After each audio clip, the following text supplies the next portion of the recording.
কোটা আন্দোলনকে কেন্দ্র করে সহিংসতায় নিহত ৩৪ পরিবারকে সঞ্চয়পত্র ও নগদ অর্থ দিয়েছেন প্রধানমন্ত্রী শেখ হাসিনা। রংপুরে নিহত আবু সাইদের পরিবারকেও আর্থিক সহায়তা দেন প্রধানমন্ত্রী।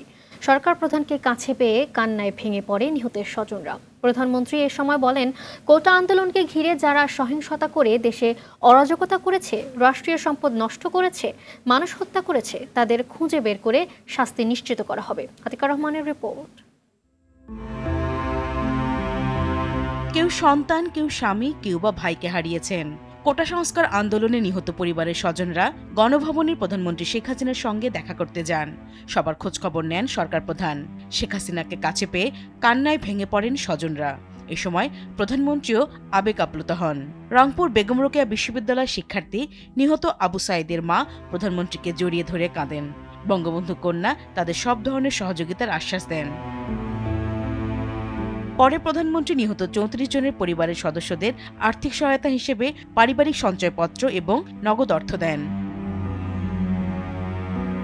স্বজনহারাদের সান্ত্বনা দিতে গিয়ে এক রাতে বাবা মা ভাই সহ পরিবারের সদস্যদের হারানোর কথা উল্লেখ করে শেখ হাসিনা বলেন, তিনি চান না আর কোনো মায়ের বুক খালি হোক। আমি তো বুঝি আপনাদের বেদনা, আমাদের প্রতিনিয়ত এই বাপ মা ভাই বউ এদের হারানোর ব্যথা নিয়ে আমাদের চলতে হয়। এমনকি লাশটাও তো দেখতে পারিনি।